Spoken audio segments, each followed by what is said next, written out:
Para quem não me conhece, sou o professor Thiago e ajudo pessoas a assumir o controle da fibromialgia para aliviar as dores e reconquistar a qualidade de vida. Existe alguma forma de diagnóstico de fibromialgia através de coleta de sangue? Até o momento, dos últimos estudos que eu metodolizei e verifiquei, não tem essa possibilidade, tá bom? Otávio, se tiver, você pode trazer esse assunto aí para a gente abordar, vai ser um prazer, tá bom?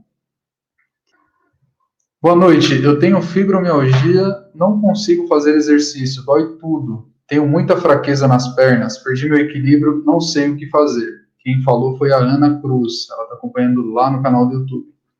Ana, é o seguinte, eu teria que conhecer o seu histórico mais detalhado, tá? Além da fibromialgia, você tem alguma outra patologia associada à fibromialgia, como, por exemplo, uma artrose no quadril, uma condromalácia patelar, uma tendinite nos cotovelos, no punho, enfim, ou uma bursite nos ombros, e etc. Depois que a gente entende o diagnóstico, aí a gente descobre as necessidades, né? O que são necessidades? Precisa ser melhorado, tá bom? Precisa ser melhorado o fortalecimento, o relaxamento, a flexibilidade, a questão aeróbia, né? Que a gente pode utilizar o exercício, por exemplo, a caminhada, a bike, enfim, todas essas possibilidades. O que você não consegue avaliar, o que você não consegue medir, você não consegue melhorar, entendeu? Então, o que eu critico muito, que eu vejo muitas recomendações como forma de tratamento para fibromialgia, eu vejo o seguinte: você que tem fibromialgia, você precisa fazer exercício físico, independente do exercício que seja, tem que ser um exercício que você gosta, aquele que você mais gosta e sente bem. Eu não concordo com isso, tá bom? Por quê?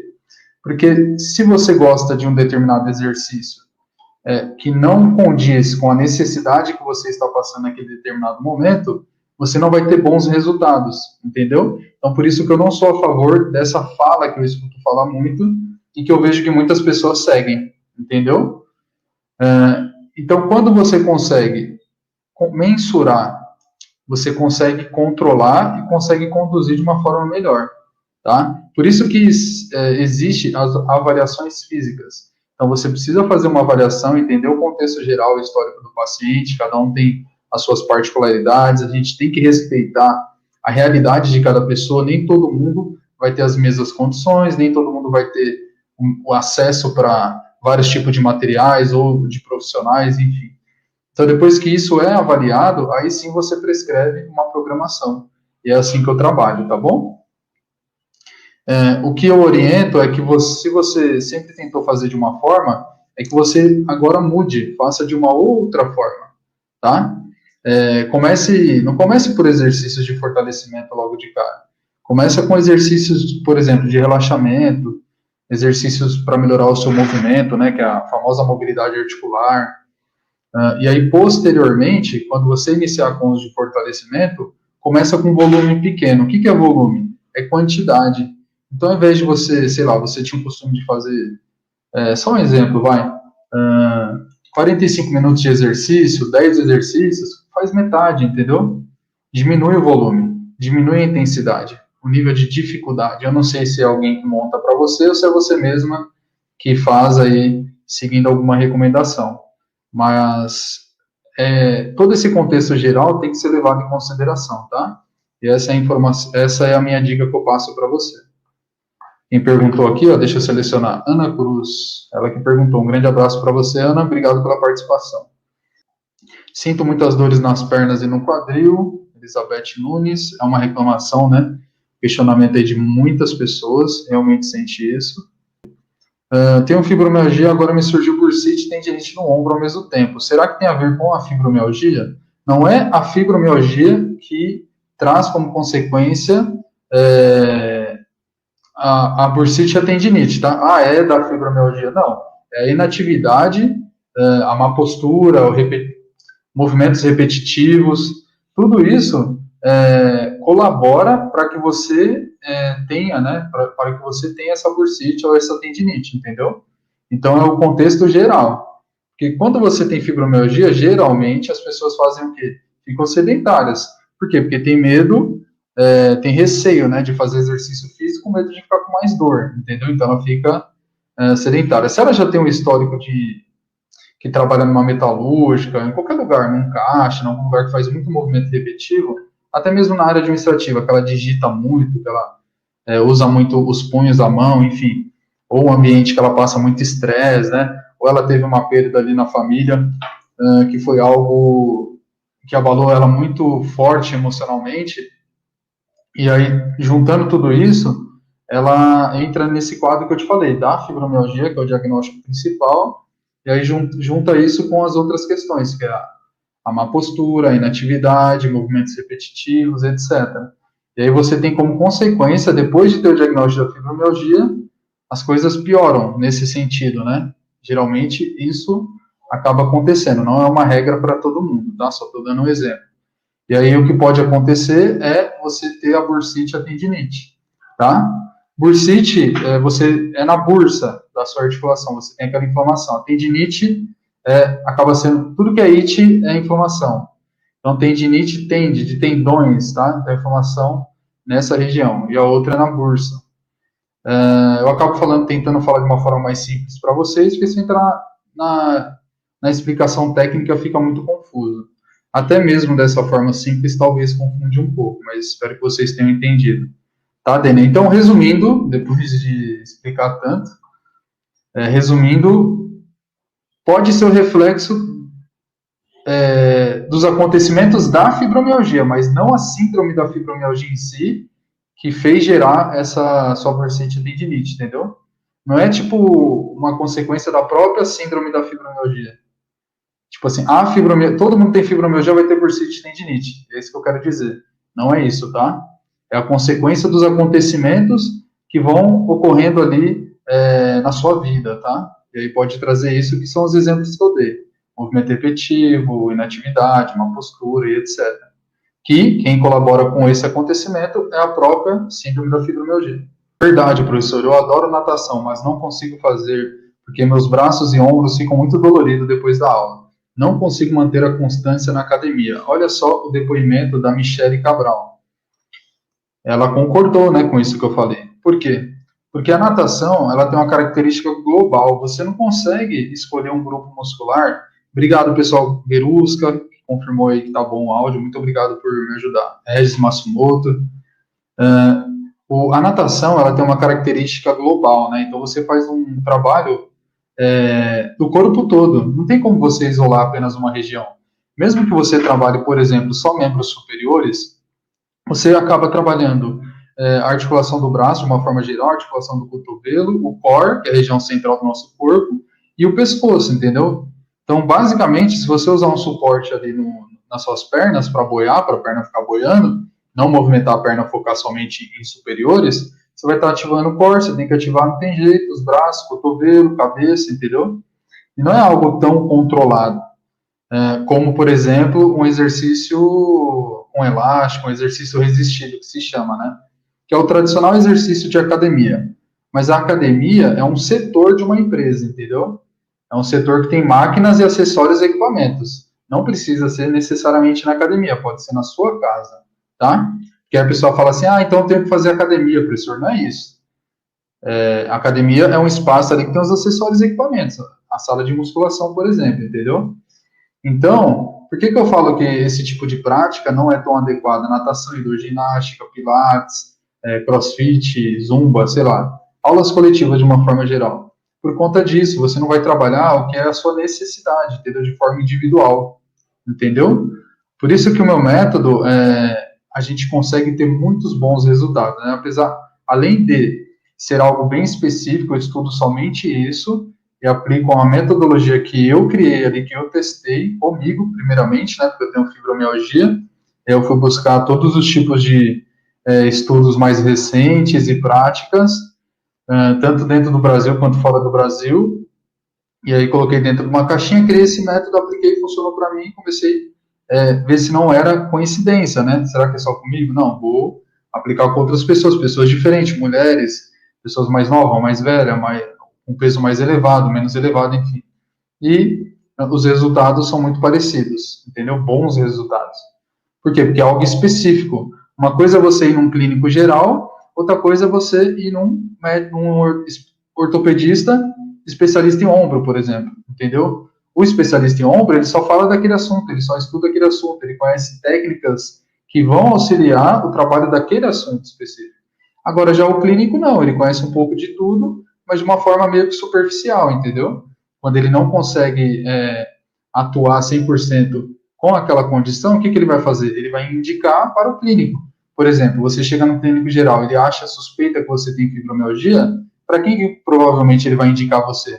Para um especialista, um reumatologista, um fisiatra, entendeu? Um especialista em dor, para ele atuar com você, porque as chances de ter bons resultados, ela vai ser muito maior, porque o médico, ele é especialista, ele só atua com isso, entendeu?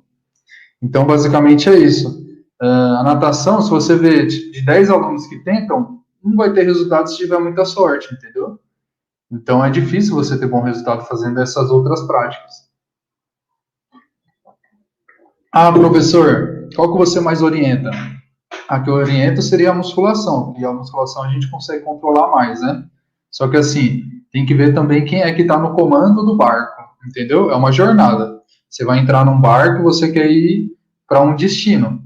Você está aqui em Santos, você vai sair de Santos, da onde você mora, aí, sei lá, Maceió, qualquer praia aí, Caraíva, enfim, Morro de São Paulo, e você quer ir até Roma, ou então você quer ir até, sei lá, qualquer praia aí que você queira ir. Uma ilha paradisíaca de barco. Aí você tem a opção de pegar um comandante ali que vai conduzir essa viagem menos experiente e um comandante muito experiente, entendeu? Aí vai de você. Quem será que tem mais segurança? Você com uma pessoa que tem menos experiência ou com mais experiência? Isso se aplica em todas as áreas, entendeu? Em todas as profissões, tá? Então é isso. Vamos lá. Cristiano e Bernardo, estou com suspeita de fibromialgia. Quais tipos de exercício melhores para um melhor desempenho? Encaixa muito bem no que eu acabei de explicar, né?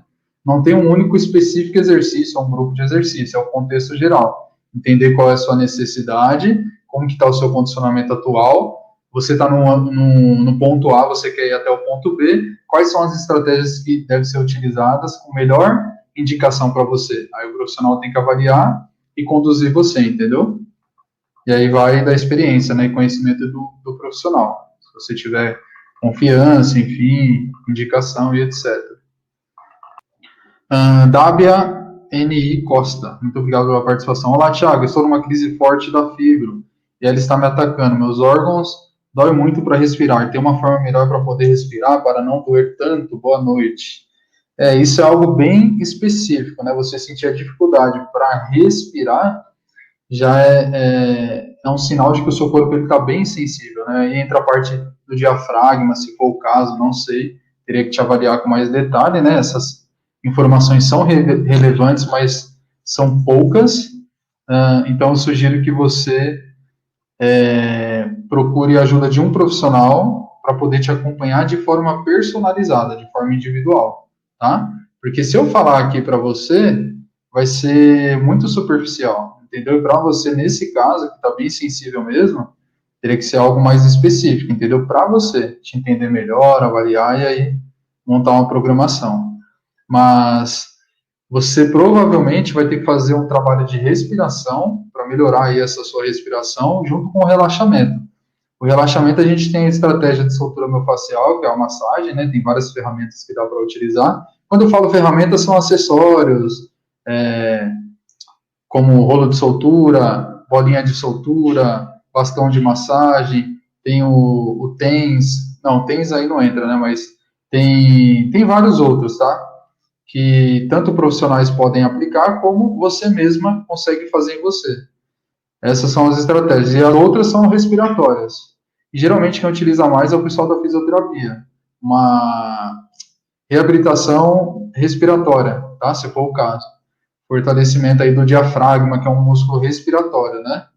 Expandir bem a caixa torácica e relaxar. Expandir, abrir e fechar, utilizando a respiração, puxando o ar pelo nariz, soltando o ar pela boca. E aí, de uma forma geral, você tem que trabalhar a flexibilidade do seu corpo com o objetivo de relaxamento. Então, o alongamento ele tem esse objetivo de relaxar, né? Aí, posteriormente, evoluir com alguns movimentos, depois de movimento, algumas ativações de reforço muscular, entendeu? Então, é uma escadinha. Você aplica um que você consegue, vai melhorando os pontos de acordo com o que é possível para você, e depois você vai progredindo com outras possibilidades que te fazem evoluir a cada dia que passa, entendeu? Então, mais ou menos assim.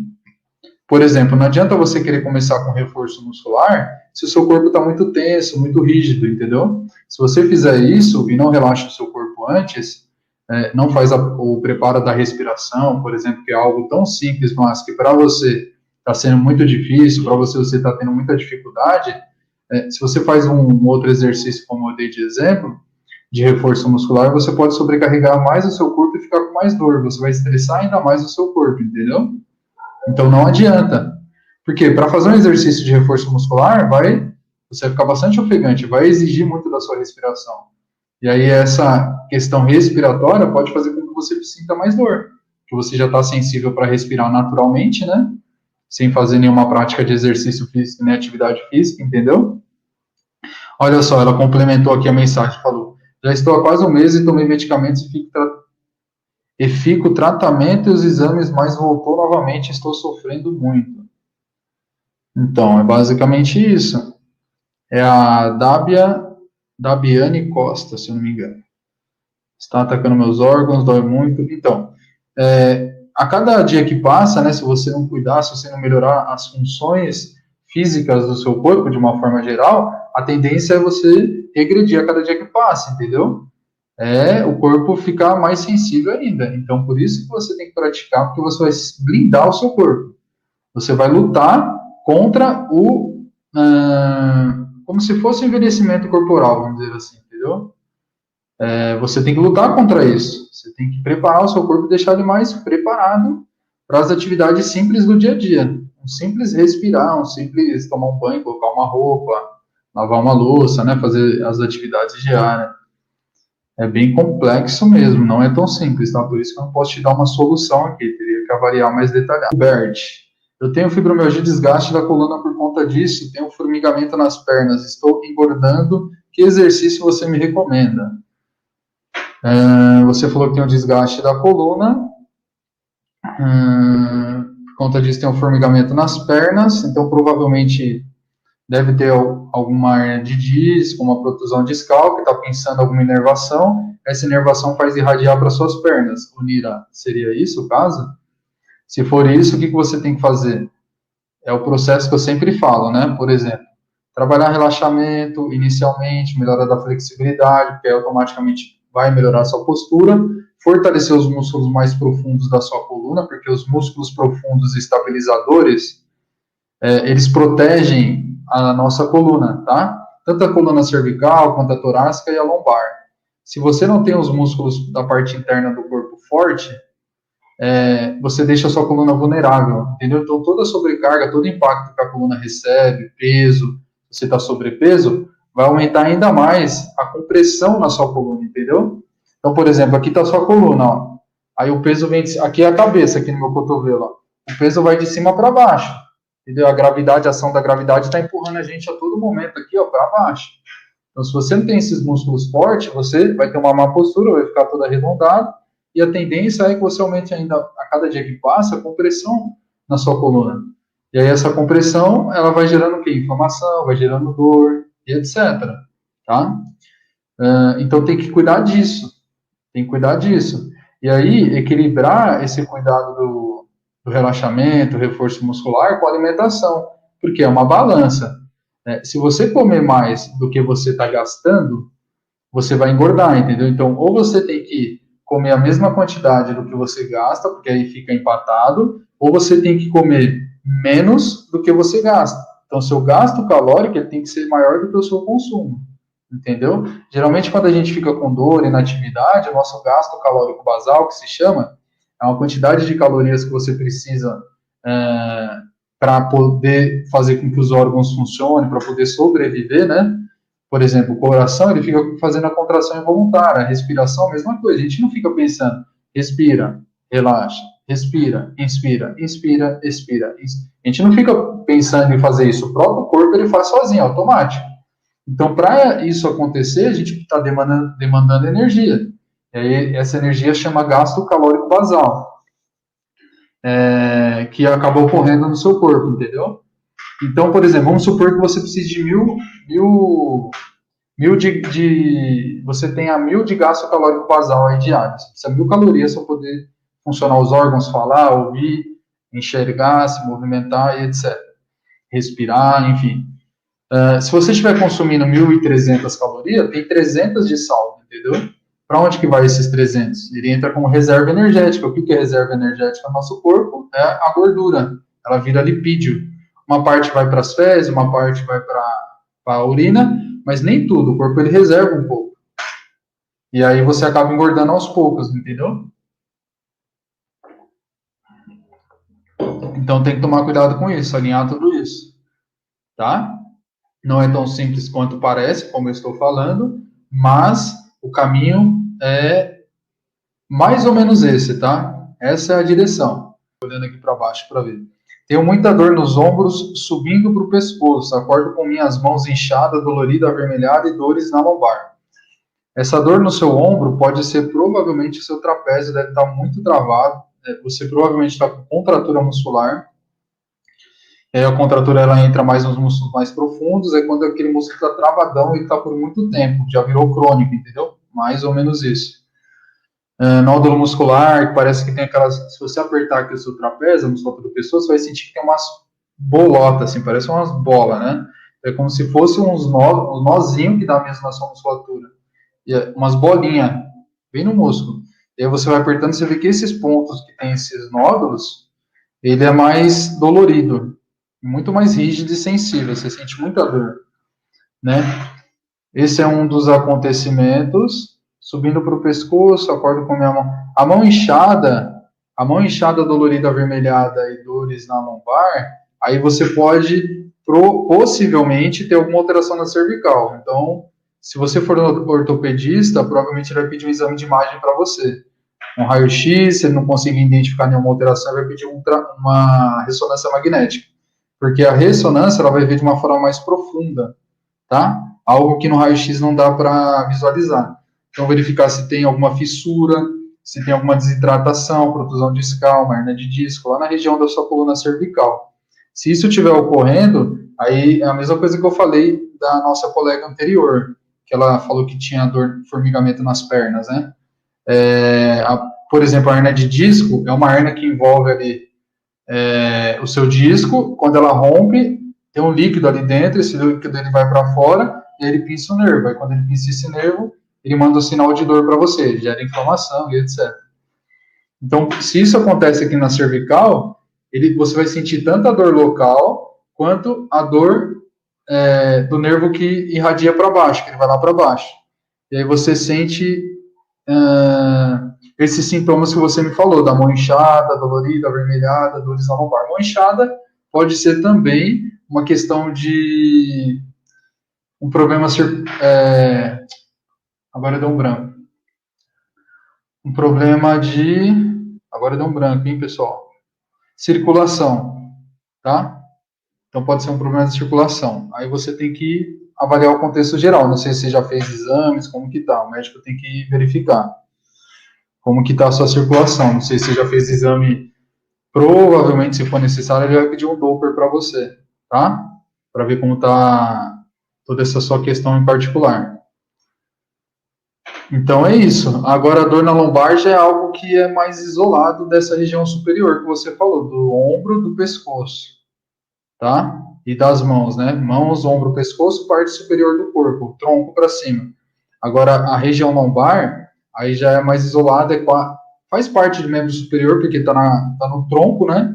Mas aí é quase, está ali no meio termo, que aí pode ser algum problema da lombar, se a lombar estiver muito travada, não tem um bom movimento, você sobrecarrega a articulação de cima, se o quadril está muito travado, ele está muito encurtado, não tem um bom movimento, você pode sobrecarregar a articulação de cima, que ela deveria estar paradinha, ela deveria ser estável, e você sobrecarrega ela e começa a sentir dor lá em cima. Mas nem sempre é falta de fortalecimento da lombar. Pode ser a falta de movimento do quadril. O seu quadril está muito encurtado. Músculo ilio-psoas. Ilio-psoas é um músculo que ele é responsável por flexionar o seu quadril. O que é flexionar o quadril? É levantar a perna. Quando você levanta a perna, tipo, imagina você em pé, aí você levanta uma das pernas em direção à sua cintura. Esse movimento é um movimento que a gente classifica como flexão de quadril, levar a perna. É uma flexão do seu quadril. Se você joga a perna para trás, dá um coice, é uma extensão do quadril. Quem faz o movimento é o glúteo. Então, o glúteo faz o movimento, a parte de trás do nosso corpo. Quando você faz a flexão, que é elevar a perna, é o músculo da frente, da parte anterior do corpo. Então, é o iliopsoas. Ele vem aqui na parte da frente da nossa perna, né? Aqui no quadril, ele passa por meio do quadril e vai lá na lombar. Se esse músculo está muito encurtado, você puxa a lombar, você sobrecarrega a região da lombar. A lombar você começa a gerar compressão ali nas vértebras que não deveriam ter. Porque ela tem que ser estável. Ela tem que ser preservada, entendeu? Aí você começa a sentir dor. Então, por isso que tem que fazer uma avaliação, né? Igual eu faço com as minhas alunas quando elas entram no programa e antes da gente iniciar, a gente faz uma avaliação para entender as dificuldades, as dores, né? O contexto geral e depois fazer uma prescrição de exercício trabalhando no que ela está precisando, né? Nos pontos específicos de dor específica. Elisa, então possivelmente esses são os acontecimentos. Volta no que eu falei inicialmente. O que a gente não consegue avaliar, mensurar, a gente não consegue melhorar, entendeu? Então você precisa avaliar para você saber o que você tem que fazer. É basicamente isso. Muitas pessoas não fazem, né? Não sabe. Uma simples conversa, você já é uma avaliação. Que você conversa com a pessoa, você fala, e como que é, quando que essa dor, tem algum movimento específico que você faz, que essa dor é mais acentuada, né? Ela é maior, sei lá, é algum dia da semana que você fica com mais dor, em algum horário específico do dia, sentado você sente mais dor ou em pé, como que é, entendeu? Entender todo esse contexto. Isso faz muita diferença no processo geral e no resultado final. Obrigado pela participação, fico muito feliz. Um grande abraço para vocês, até a próxima. Tchau, tchau, pessoal.